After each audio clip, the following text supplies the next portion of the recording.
আসলতে বাজেটখন যথেষ্ট ভাল বাজেট আছিল যদিও আমাৰ কৰ্মচাৰীসকলৰ যিটো শংকা নিৰ্মূলৰ কাৰণে আমি আশা কৰিছিলোঁ অসম চৰকাৰৰ পৰা যিটো আশা কৰা হৈছিলে নহয় তাতে প্ৰতিফলন নহ'ল। বিশেষকৈ আমি দেখিছোঁ যে UPS চিধাচিধি নিদিওঁ বুলি চৰকাৰে ঘোষণা কৰিছে সদনত, আমাৰ কাৰণে খুব দুখ লগা কথা। দ্বিতীয় কথা, যিটো আমি ভাৰত চৰকাৰৰ এটা নিৰ্দেশ আহিছিলে যে 2005ৰ আগতে সকলো ধৰণৰ কৰ্মচাৰী শিক্ষকৰ যাৰ মানে কি হেৰিৰ কি কয় নিযুক্তি প্ৰক্ৰিয়া আৰম্ভ হৈছিলে, কিন্তু 2005ত তেওঁলোকৰ নিয়োগ হৈছিলে। তাৰ সেই প্ৰক্ৰিয়াৰ পৰা গৰিষ্ঠ সংখ্যকক বিশেষকৈ 13 চনৰ প্ৰভিন্সিয়েলাইজ টিচাৰ কৰ্মচাৰীসকল বা আন কৰ্মচাৰীসকলক বাদ দিয়াৰ এটা পৰিকল্পনা কৰিছে, যিটোৰ ক্ষেত্ৰত আমি অসম চৰকাৰক ওপৰত ক্ষুণ্ণই হৈছোঁ। এইকাৰণে যে আমাৰ যিটো প্ৰাপ্য অৱসৰী জীৱনৰ শংকা নিৰ্মূলৰ যিটোৰ কাৰণে UPS পুনৰ প্ৰতিষ্ঠা, এই ক্ষেত্ৰত অসম চৰকাৰে কোনো ধৰণৰ উদ্যোগ গ্ৰহণ নকৰিলে। আমি সেইকাৰণে অহা 24 তাৰিখে অসমৰ সকলো শিক্ষক কৰ্মচাৰী লগ হৈ আমি এক প্ৰতিবাদী কাৰ্যসূচী ঘোষণা কৰিছোঁ। তাত অসমৰ সকলো শিক্ষক কৰ্মচাৰীয়ে সেইদিনা কৰ্মবিৰতি পালন কৰিব, লগতে দিছপুৰ চলো কাৰ্যসূচী এটা হ'ব। আমি আশা কৰিছোঁ অতি কমেও 6-7 হাজাৰ শিক্ষক কৰ্মচাৰীয়ে সেইদিনা দিছপুৰ চলো কাৰ্যসূচীত অংশগ্ৰহণ কৰি আমাৰ এই সুৰক্ষাৰ দাবীটো আকৌ খুব জোৰে চৰকাৰৰ সন্মুখত পেছ কৰিব। কথাটো হৈছে যে UPS হৈছে আমাৰ সন্মান।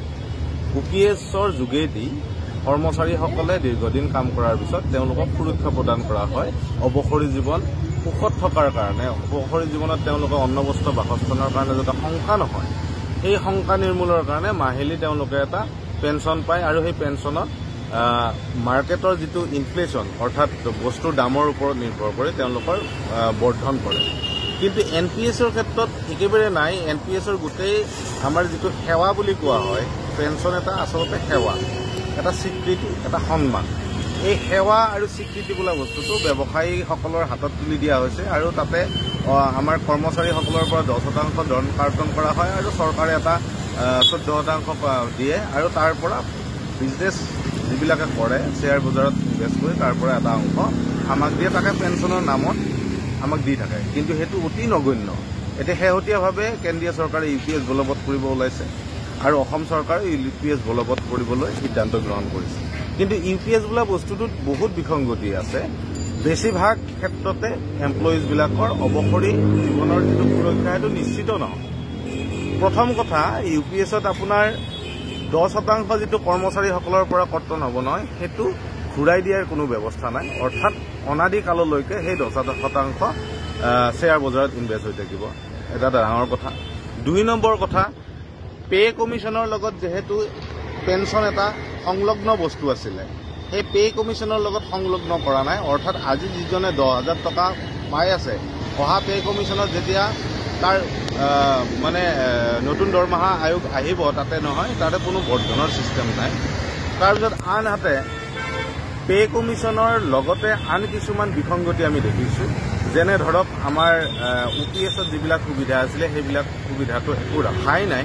বৰং যিখিনি অতি প্ৰয়োজনীয়, যেনে ধৰক আপোনাৰ ফেমিলি পেঞ্চনৰ ক্ষেত্ৰত আমাৰ যিখিনি ল'ৰা ছোৱালী আছে তেওঁলোকৰ ক্ষেত্ৰত ৰখা নাই, ফিজিকেল হেণ্ডিকেপ ডিপেণ্ডেণ্টসকলৰ ক্ষেত্ৰত ৰখা নাই, কেৱল স্বামী বাস্তিৰ ক্ষেত্ৰতহে এই ক্ষেত্ৰত ফেমিলি পেঞ্চনৰ ব্যৱস্থা। এনেকৈ বিভিন্ন ধৰণৰ আঁকোৱা আছে। সেইকাৰণে আমি মাননীয় মুখ্যমন্ত্ৰী মহোদয়ক বাৰে বাৰে চেষ্টা কৰিছিলোঁ লগ ধৰি আমাৰ এই বিষয়সমূহ অৱগত কৰোৱাৰ।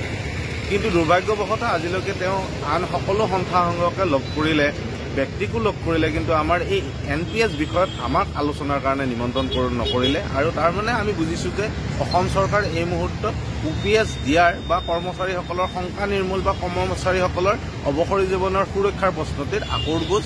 আমি সেইকাৰণে আমি সংগ্ৰামৰ পথক বাহিৰে বেলেগ আৰু গত্যন্তৰ দেখা নাই। অহা 24 তাৰিখে আমি এটা বিশেষ পদক্ষেপেৰে আমি অসম চৰকাৰক পুনৰ হেঁচা দিব খুজিছোঁ, অসম চৰকাৰৰ ওচৰলৈকে যাব খুজিছোঁ, অসম চৰকাৰক আমি আহ্বান জনাব খুজিছোঁ, দাবী জনাব খুজিছোঁ যে অসমৰ কৰ্মচাৰীসকলৰ অৱসৰী জীৱনৰ সুৰক্ষাৰ প্ৰশ্নত UPSক বাহিৰে গত্যন্তৰ নাই। গতিকে মাননীয় মুখ্যমন্ত্ৰী মহোদয় আৰু অসম চৰকাৰক পুনৰবাৰ অনুৰোধ জনাইছোঁ, তেওঁলোকৰ সিদ্ধান্তসমূহ তেওঁলোকে সলনি কৰক, আৰু UPS ৰাজ্যত বলবৎ কৰি সকলো কৰ্মচাৰীকে, সকলো শ্ৰেণীৰ শিক্ষক কৰ্মচাৰী বিষয়া আৰক্ষীকে সুৰক্ষিত ৰখাৰ কাৰণে ব্যৱস্থা কৰক। যিহেতু অসম চৰকাৰে এখন ভাল বাজেট তেওঁলোকে দাখিল কৰিছে, এইখন আমি ভাল বাজেট বুলি কৈছোঁ। কেৱল এটাই অসুবিধা যে সেই বাজেটখনক ইমপ্লিমেণ্ট কৰাৰ কাৰণে যিখিনি আমি কৰ্মচাৰী ৱৰ্ক ফ'ৰ্চ চৰকাৰী ৱৰ্ক ফ'ৰ্চ এইসমূহক গুৰুত্ব দিয়া হোৱা নাই। গতিকে এই বাজেটখনত যদি আমি কৰ্মচাৰীসকলে যদি এই কামসমূহ যদি আমি কৰিব নোখোজো তেতিয়াহ'লে চৰকাৰৰ এই পৰিকল্পনা এই বাজেট যেতিয়া বাজেটে হৈ থাকিব পৰিকল্পনা সেৱাসমূহে হৈ থাকিব তাৰ গ্ৰাউণ্ডেড অৰ্থাৎ ৰাইজলৈকে লৈ যোৱাৰ কাৰণে যথেষ্ট অসুবিধা। আমি যদি এটা ডাঙৰ অশান্তিত ভুগি থাকোঁ তেতিয়াহ'লে আমি কোনোদিনে সেই কামখিনি ভালকৈ কৰাৰ কাৰণে উদগনি নাপাওঁ। গতিকে যিহেতু মাননীয় মুখ্যমন্ত্ৰী মহোদয়ে অসমক ভাৰতৰ ৫খন শ্ৰেষ্ঠ ৰাজ্যৰ ভিতৰত এখন হিচাপে প্ৰতিষ্ঠিত কৰিব বিচাৰিছে আৰু আমি কৰ্মচাৰীসকলেও তাকেই বিচাৰোঁ। আমি বিচাৰোঁ যে তাতকৈ বেছি হওক।